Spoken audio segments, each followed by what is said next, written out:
de vista espiritual, que a gente está preferindo adequar, né, a nossa fala como tratamento espiritual.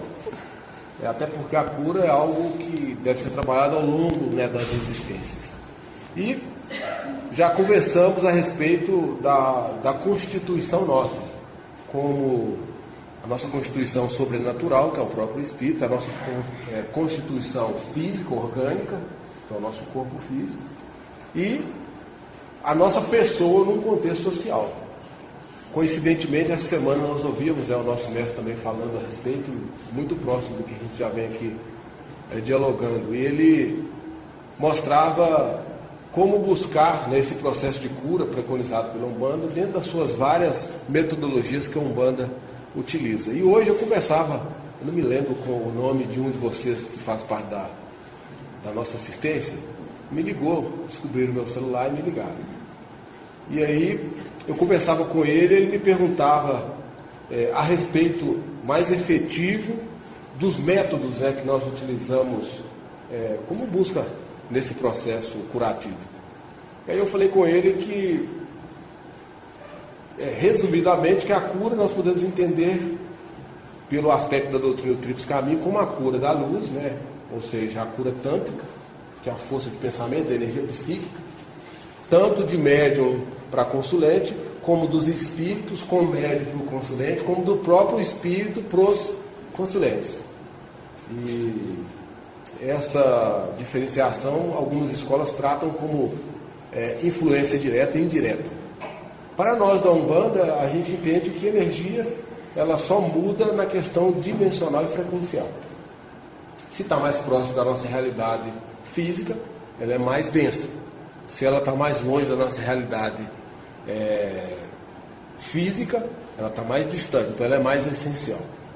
Por outro lado, também não é segredo, né, que a Umbanda utiliza sim de inúmeras outras magias que a gente poderia chamar de movimentação, que numa palavra assim bem simples seria magia, né? Muito utilizada pelos mentores. E aí eles utilizam de ervas, de banhos, que já é um cotidiano mais conhecido, né, da grande maioria dos frequentadores de terreiro. É muito difícil conhecermos alguém que frequenta um terreiro que um dia tenha tido a oportunidade de conversar ou com a criança, ou com o caboclo, ou com o pai velho, até mesmo com o Exu, e não tenha recebido uma orientação a esse respeito, né, de tomar um banho de descarrego, um banho de agregação, ou até mesmo um banho de fixação.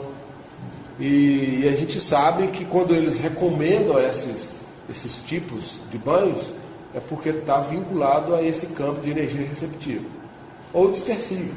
Então, se nós precisamos perder energia, o banho tem que ser de descarga, para eliminar a energia que não serve.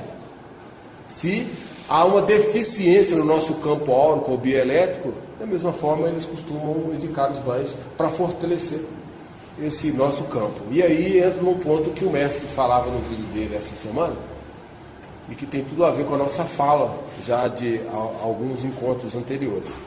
Quando nós falamos dessa cura do ser biopsicossocial, ou seja, dessa cura integral, que não separa corpo, espírito, nem o contexto que é o meio que nós sobrevivemos, né? Então, a gente joga por terra aquela realidade que o que é lá do mundo dos espíritos é do mundo dos espíritos. O que é aqui do mundo da terra, do plano físico, é do plano da terra. Não. A maior prova disso é que nós somos espíritos encarnados, então nós vivemos uma dupla realidade. Então, nosso espírito, que é essência, está manifestado numa substância corporal. Então, para nós que estamos encarnados, não existe essa separação de mundo espiritual e mundo material. Nós vivemos as duas realidades. E aí que entra o nosso grande desafio no aprimoramento evolutivo, que é tentar quebrar essa dualidade, que já é uma fala também nossa reiterada, né? Nós somos espíritos e não podemos ignorar isso quando estamos encarnados. Então, se nós começamos a valorizar em excesso as questões materiais, esquecendo da essência, nós pecamos num ponto crucial do nosso processo evolutivo. E o motivo das nossas reencarnações sucessivas aqui no plano do aprendizado terreno é exatamente isso. A gente foi renegando as questões essenciais, ou do espírito, ou do espiritual, sempre para um segundo e terceiro plano. E quando nos demos conta, fomos aí envolvidos, né, por um apego que quase sempre é muito difícil de nós desvencilharmos. O que os mentores ensinam nesse processo de resgate da essência? É justamente essa perda, né, desses apegos. Nós precisamos perder, nós precisamos refinar os nossos sentidos, voltá-los, né, para o campo do espírito e afastarmos aquilo que é considerado em excesso nos aspectos materiais. Infelizmente, quando nós estamos encarnados, a gente envolvidos, né, pela contingência da matéria, a gente acaba se perdendo aí um pouco nesse processo de busca. E existe uma chave muito importante, e que o mestre, né, comentava no seu vídeo, que ele dizia que a Umbanda procura mostrar para nós que somos seguidores um culto interno e um culto externo. E aí que entra exatamente essa fala que eu acabei aqui de citar, né?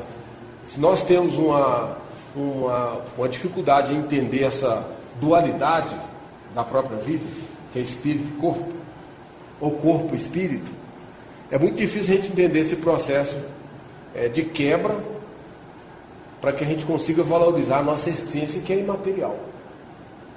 E quando você vive um aspecto material, a nossa experimentação é levada quase sempre pelos aspectos de curiosidade. Quando queremos aprender, estamos sempre curiosos, né? Saber por que é assim, por que devemos fazer assim, por que não devemos fazer assim.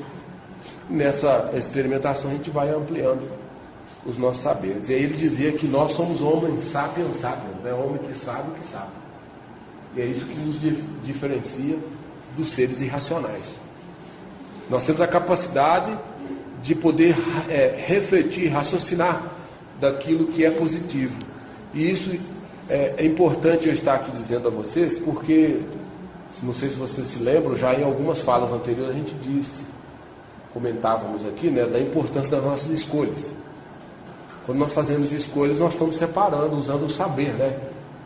Se é positivo ou se é negativo. Se fazemos boas escolhas, beleza. Essa escolha sendo positiva vai nos impulsionar nesse processo evolutivo. Se elas não são boas escolhas, elas vão nos aprisionar exatamente nesse campo aí dos apegos terrenos. E a gente vai ficar aí batendo cabeça, né, que é um dizer popular. E um outro aspecto, também já comentamos aqui, ele repete no vídeo, que nós precisamos ter o corpo fechado e os caminhos abertos. Já falamos aqui, não é? Ter corpo fechado, ou seja, ter um campo áurico forte, estarmos integrados mentalmente, astralmente e fisicamente, que são as expressões nossas como espírito. Então, se nós temos coesão na forma de pensar, de sentir, de agir, nós temos um corpo fechado contra as más influências. E temos os caminhos abertos, porque se estamos envolvidos por energias positivas, o resultado, com toda a absoluta certeza das nossas procuras, vão ser sempre realizações positivas. Então, ter o corpo fechado é estar suficientemente guardado. E aí, esse interiorizar para exteriorizar, que nós tantas vezes falamos aqui, é essa força, né, interior que nós precisamos ter como espírito, mas ao mesmo tempo a disciplina social, que é a força externa. Então, as nossas atitudes não podem trair o nosso ser. Então, se nós pensamos de uma forma e agimos de outra, nós estamos traindo a nossa própria performance psíquica, não é assim? Bom, ter integração na forma de pensar, de sentir, de agir é a utilização consciente da doutrina do Tríplice Caminho. Porque nós vamos procurar sempre sintonizar a nossa mente, o nosso coração e as nossas ações com a sabedoria, com o amor e com a ação efetiva. Esses três princípios, né, são fundamentais para esse nosso crescer, esse nosso processo evolutivo. E eu também já venho falando aqui há algum tempo, né, que nós somos juízes de nós mesmos. E o aferidor, esse juízo, né, que eu sempre aqui exalto, é o nosso processo de consciência. Então, quando nós fazemos algo que agride a nossa consciência, obviamente tem alguma coisa errada. E aí é o ponto, é a janela aberta para que a gente possa refletir, procurar entender o que realmente está causando essa dor, né, abstrata, que às vezes nos corrói por dentro, né? E aí ter esse equilíbrio, esse interiorizar para exteriorizar, é fazer essa filtragem de uma forma positiva e contornar os obstáculos que vão surgindo. Eu costumo usar um exemplo que ele é bem simplório, né, como a Gambiarra disse, mas ele serve bem para enfatizar aqui a nossa fala. Às vezes você conhece alguém que gosta de afanar alguma coisa de outros, né? A gente chama vulgarmente de ladrão, não é assim? O ladrão tem essa mesma consciência que eu estou dizendo aqui. E às vezes a tendência dele, alguns falam que isso até é uma doença, né? O seu nome, cleptomania, né? Cleptomania. Então a pessoa ela tem essa tendência de pegar as coisas. E ela sabe que não pode pegar, porque socialmente ela vive num ambiente de normas, né? De conceitos culturais. E se a coisa não é sua, não tem por que você ir lá e afanar. Mesmo ela sabendo, ela não consegue às vezes resistir, né? Aquela vontade que é muito maior. Ou seja, é uma força externa que a envolve ao ponto dela cometer sempre, reiteradamente, aqueles erros. E não é diferente, ainda que ele seja esse vulgar, né, ladrão, ele tem a consciência para direcioná-lo, só que ele não consegue fazer com que essa consciência seja maior do que o instinto ou a atitude de ir lá e pegar, né? Esse é um exemplo bem bobo, mas serve para a gente compreender como que nós temos esse mecanismo interior para nos direcionar nesse processo evolutivo. Isso acontece com todos os obstáculos que nós enfrentamos no nosso dia a dia, seja de forma pessoal ou coletiva. Muitas das vezes nós estamos envolvidos por um contexto social onde todo mundo faz aquilo que a gente acha que se eles fazem é porque está certo, mas peraí, não é porque todo mundo faz que eu tenho que fazer. A gente vê hoje, a gente está falando aqui de afanar algo que é de outro, a gente vê como está a nossa política brasileira, né? Eu referia isso aqui no sábado. A gente vê que é uma vergonha, né? Os políticos, da forma como estão levando o nosso governo atual. Então, dá a impressão que todo mundo que entra lá dentro tem que andar por esses caminhos, né? Fácil, então vamos pegar. Mas e os outros? Não é um bem público? Não pertence a todos? Será que nenhum deles tem essa consciência para dizer para eles que aquilo não é correto? Claro que tem. Mas se ainda assim o fazem, é porque estão transgredindo a própria consciência, que é essa lei divina que nós temos para nos aferir no processo evolutivo. Todo esse mistério reside numa palavra simples, né, que é parar e pensar, refletir. E se realmente queremos ter uma conduta que seja reta, ou o mínimo condizente com aquilo que é de mais positivo, óbvio que a gente tem que enfrentar esses percalços, né? E cada um tem os seus demônios que precisam ser enfrentados. E é esses desafios, dia após dia, que vai nos tornando pessoas melhores. A Umbanda, de certa forma, através das expressões dos conselheiros sagrados da Umbanda, que são os ancestrais, nos mostram isso, que nós temos esse poder, e se ele for ampliado dentro do atributo que aqui a gente tem chamado de vontade, a gente consegue suplantar muitas das nossas dificuldades reencarnatórias.